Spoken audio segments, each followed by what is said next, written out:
Hello, કેમ છો બધા? હું હામદેવ ભુવા.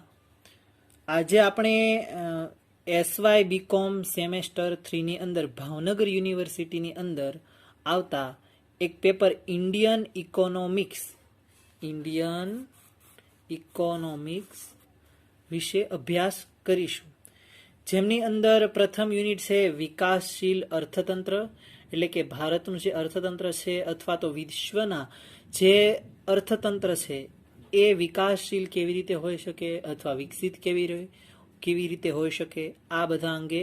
ત્યારબાદ આપણે બીજા યુનિટની અંદર ભણીશું કૃષિ, જે કૃષિને લગતા હરિયાળી ક્રાંતિ હોય કે પછી કૃષિની ઉત્પાદનતા વધારવાના કારણો, એની નીચે ઉત્પાદકતા કયા કારણોસર થાય એવા કારણો. ત્યારબાદ કૃષિ બજાર, કૃષિ નાણાં સ્ત્રોતો, એનું આખું અર્થતંત્રનું માળખું, એમની સમસ્યાઓ, આ અંગે અભ્યાસ કરીશું. ત્યારબાદ ત્રીજું યુનિટની અંદર આપણે ઉદ્યોગ અંગે અભ્યાસ કરીશું, જેમની અંદર આપણે ભારતના ઉદ્યોગો અને ભારતની ઔદ્યોગિક નીતિઓ, નવા આર્થિક સુધારા, ઉદારીકરણ, ખાનગીકરણ, વૈશ્વિકીકરણ, નાના પાયાના ઉદ્યોગો, મોટા પાયાના ઉદ્યોગો, એનો વિકાસ, એમની સમસ્યાઓ, અથવા તો જ્ઞાન આધારિત જે ઉદ્યોગોનો વિકાસ કેવી રીતે થાય, આ તમામ બાબત આપણે ઉદ્યોગોની અંદર અભ્યાસ કરીશું. ત્યારબાદ આપણે વાત કરીએ કે ચોથું યુનિટ છે એની અંદર આપણે સેવાઓની અંદર આપણે સામાન્ય રીતે વાત કરીએ તો ભારતીય જે અર્થતંત્ર છે એમાં સેવાઓની ભૂમિકા શું સમગ્ર અર્થતંત્રના વિકાસની અંદર, તો એમનો અભ્યાસ કરીશું. ત્યારબાદ જે આપણી 4 સેવાઓ છે એમની અંદર પરિવહન, માહિતી સંચાર, શિક્ષણ, આરોગ્ય, આ બધાને લગતા એના અલગ અલગ વિભાગ, એમનું મહત્વ, એમને લગતી અલગ અલગ બાબતોનો આપણે અહીંયા અભ્યાસ કરીશું. હવે આપણે જોઈ લઈએ કે યુનિવર્સિટીના પેપરની અંદર અત્યારે 4 જે યુનિટ આપ્યા છે એમની અંદર આપણને પ્રથમ જે યુનિટ છે એમના 18, 17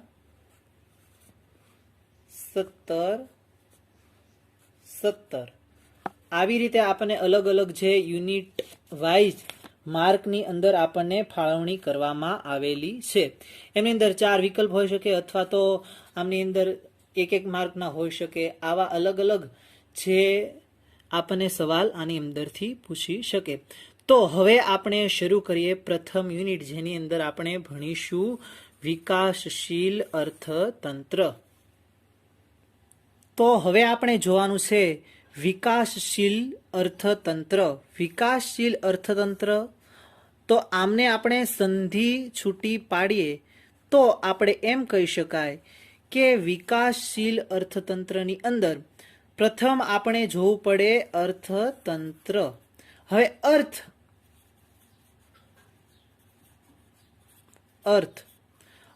અર્થ એટલે થાય નાણું. હવે અર્થતંત્રની અંદર અર્થ એટલે નાણું અને તંત્ર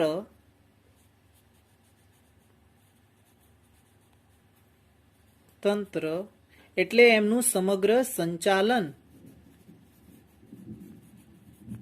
અથવા તો ગોઠવણી.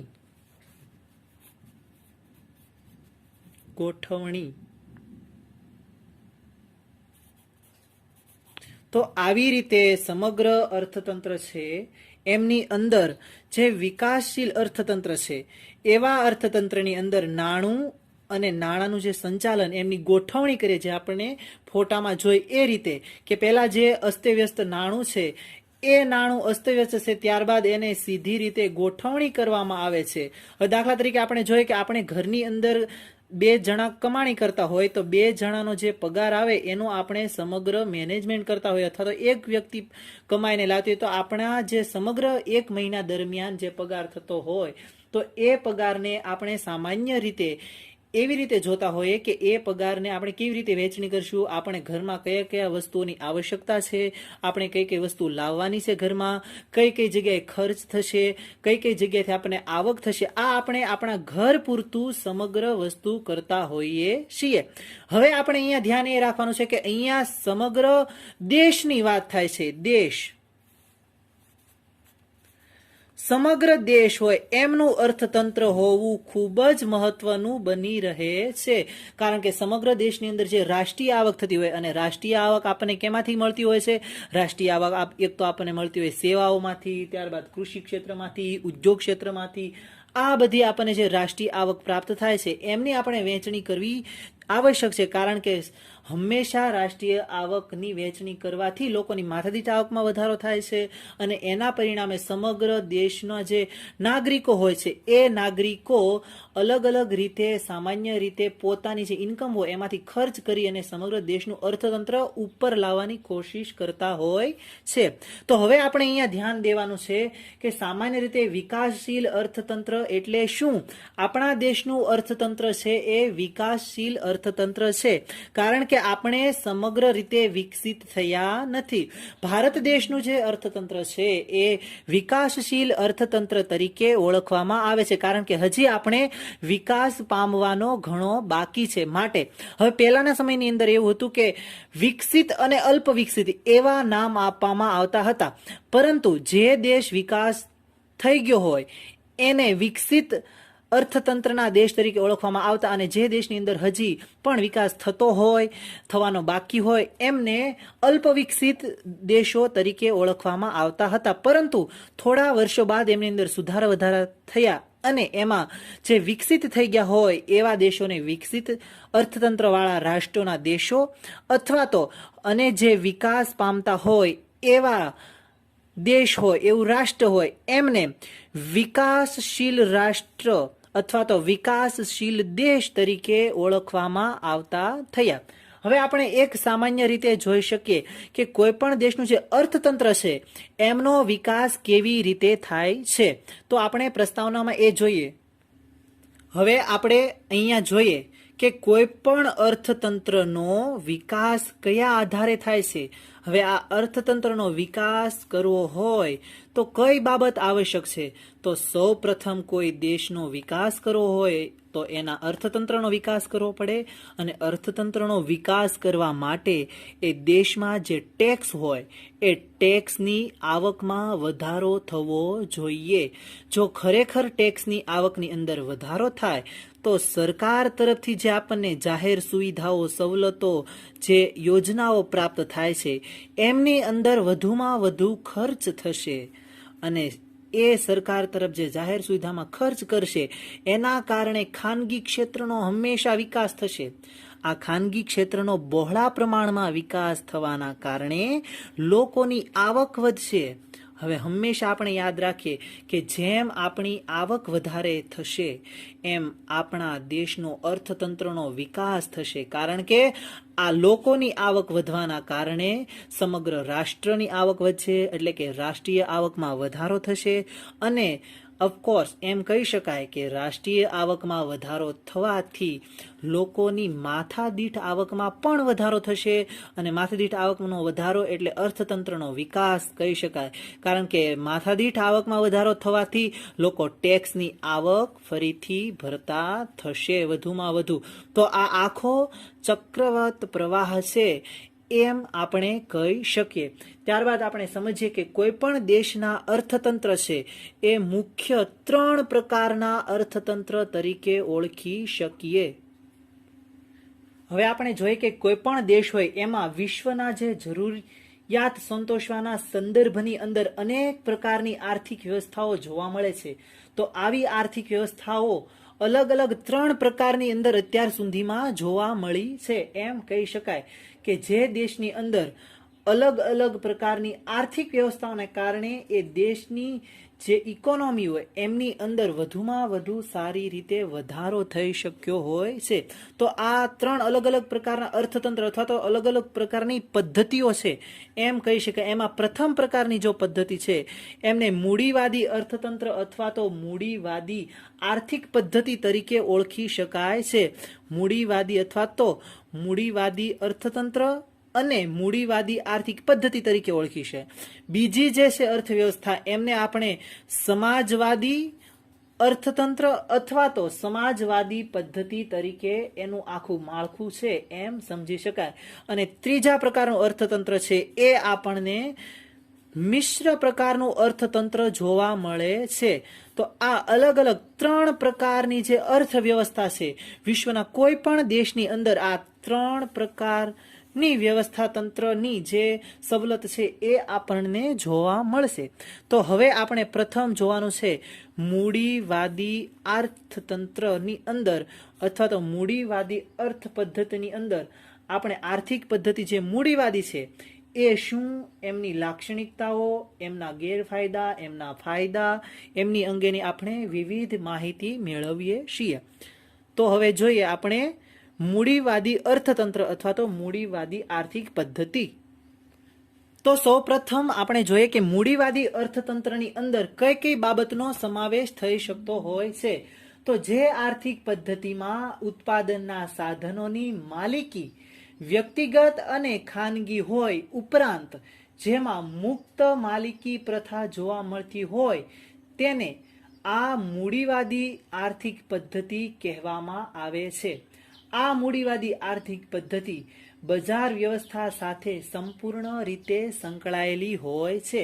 આ આપણે એનો સામાન્ય અર્થ એમ કહી શકીએ, પરંતુ ઘણા બધા અર્થશાસ્ત્રીઓએ એમની અલગ અલગ વ્યાખ્યાઓ પણ આપી છે. જેમાં પ્રથમ આપણે કહી શકીએ કે જે તમને બાજુની અંદર ફોટો બતાવે છે એવા GDH કાલન.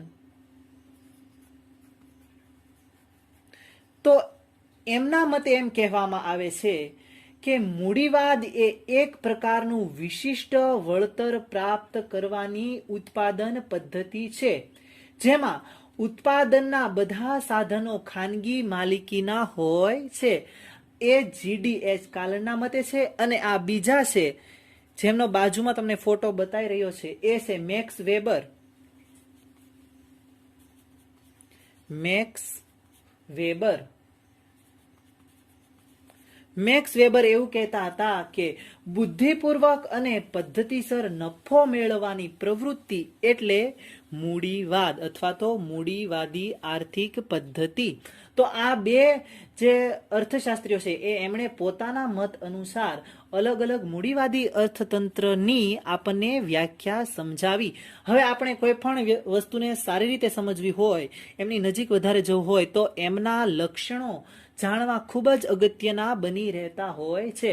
તો આપણે જોઈએ કે આ જે મૂડીવાદી આર્થિક પદ્ધતિ છે એમના લક્ષણો કયા કયા છે, એમને કઈ રીતે આપણે ઓળખી શકીએ કે આ દેશની અંદર મૂડીવાદી પદ્ધતિ છે કે સામ્રાજ્યવાદી છે કે મિશ્ર અર્થતંત્ર છે. આ બધી બાબત જોવા માટે આપણે પ્રથમ એમના લક્ષણો જાણવા ખૂબ જ અગત્યના બની રહેતા હોય છે. તો આમાં આપણે જોવાનું છે મૂડીવાદી અર્થતંત્રના લક્ષણો. તો મૂડીવાદી અર્થતંત્ર છે એમનું લક્ષણ પ્રથમ છે કે ઉત્પાદનના સાધનોની વ્યક્તિગત અને ખાનગી માલિકી. હવે આ ઉત્પાદનના સાધનો એટલે કયા કયા? તો આપણે કહી શકીએ કે જમીન, શ્રમ, મૂડી અને નિયોજક. એમને ઉત્પાદનના જે નીચેનો ફોટો છે એમાં બતાવે છે કે ઉત્પાદનના સાધનો છે એમને આપણે કહી શકીએ છીએ. તો આ ઉત્પાદનના સાધનો છે એ મૂડીવાદી અર્થતંત્રની અંદર હંમેશા એ ખાનગી માલિકી ધરાવતા હોય છે.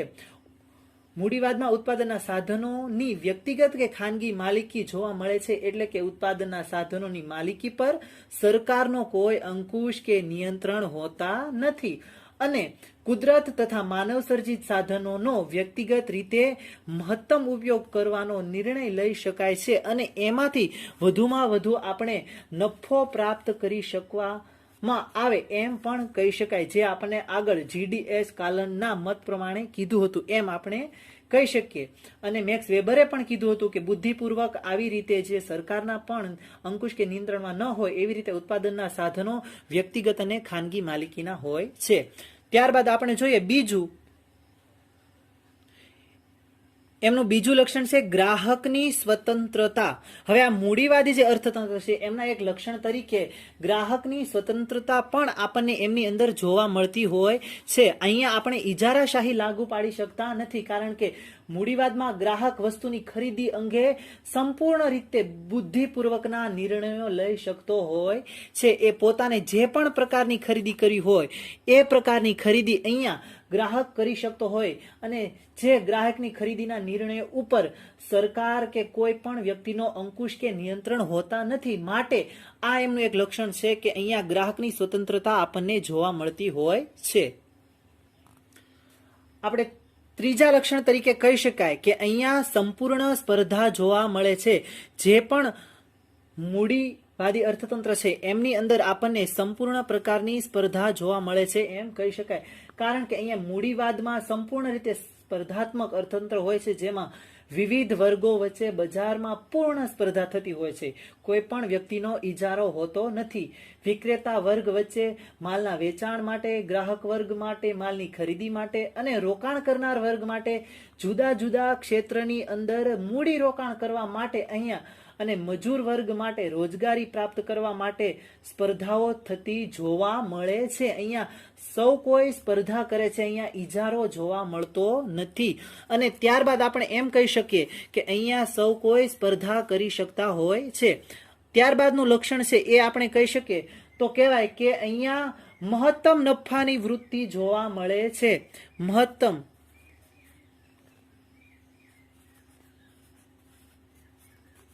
તો એમનું એક લક્ષણ છે મહત્તમ નફો કમાવા, એટલે કે વધુમાં વધુ નફાની પ્રાપ્તિ કરવા માટે જ મૂડીવાદી અર્થતંત્ર અસ્તિત્વમાં આવતું હોય છે. કારણ કે તમે જેટલું પણ રોકાણ કરો છો એટલા માટે વધુમાં વધુ તમારા ઉત્પાદન વ્યવસ્થા સારી રીતે ગોઠવાય અને મહત્તમ નફો મૂડીવાદનું પ્રોત્સાહક પરિબળ છે. એ મૂડીવાદના વિકાસની આધારશિલા છે. એ મહત્તમ નફો છે કે કોઈ પણ દેશની ખરેખર જે આધારશિલા હોય તો એ વધુમાં વધુ નફો પ્રાપ્ત કરવો એ એમની આધારશિલા તરીકે આપણે લઈ શકાય. એટલે કે જો વધુમાં વધુ નફો, મહત્તમ નફો પ્રાપ્ત કરવો એ મૂડીવાદી અર્થતંત્રની એક આધારશિલા છે એમ કહી શકાય. ત્યારબાદનું લક્ષણ આપણે જોવાનું છે કે આપણે અહીંયા જે મૂડીવાદી અર્થતંત્ર છે એમની અંદર આપણને વ્યવસાયની પસંદગી કરવાની સ્વતંત્રતા પ્રાપ્ત થાય છે. અહીંયા આપણે કોઈ પણ પ્રકારનો વ્યવસાય પસંદ કરી શકીએ છીએ. કારણ કે અહીંયા આપણે પોતે જ આપણા જે બધી મિલકત હોય એના માલિક હોઈએ છીએ અને આપણે પોતે જ રોકાણ કરવાનું હોય છે. માટે અહીંયા આપણે કોઈ પણ વ્યક્તિ ઉપર આધાર રાખવો પડતો નથી. માટે વ્યવસાયની પસંદગી માટે આપણને અહીંયા સ્વતંત્રતા આપવામાં આવે છે. ત્યારબાદ નેક્સ્ટ આપણે જોઈએ તો સરકારનો બિન હસ્તક્ષેપ થાય છે. અહીંયા આપણે જે છે એ નાણાકીય જે અથવા તો મૂડીવાદી અર્થતંત્ર છે એમની અંદર સરકારનો હસ્તક્ષેપ આપણે જોયું આગળ કે અહીંયા આપણે સરકાર કોઈ પણ પ્રકારના નિયંત્રણ કે હસ્તક્ષેપ કરતી નથી. કારણ કે અહીંયા આપણે સમગ્ર બાબત છે એ મૂડી એટલે કે નફો કમાવાના હેતુ માટે કરતા હોઈએ છીએ. ત્યાં સરકાર કાંઈ બિન હસ્તક્ષેપ કરતી હોતી નથી. માટે ત્યારબાદનું આપણે કહી શકીએ કે આર્થિક માનવી, એનું એક નવું લક્ષણ છે કે આર્થિક માનવી. મૂડીવાદી આર્થિક પદ્ધતિમાં પાયામાં તેમની મૂળભૂત ધારણા એ છે કે પ્રત્યેક વ્યવસાય પોતાના નિર્ણયો આર્થિક માનવી તરીકે લે.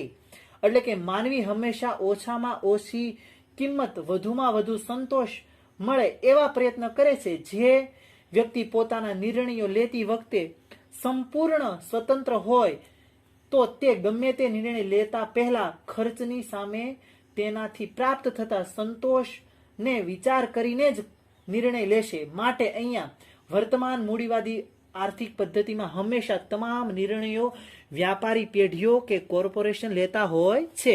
આ પેઢી કે કોર્પોરેશનને આર્થિક નિર્ણયો લેવાની જેટલી શક્તિ કે ઈચ્છા ધરાવતા હોય તેમને આર્થિક માનવી તરીકે અહીંયા આપણે ઓળખી શકતા હોઈએ છીએ.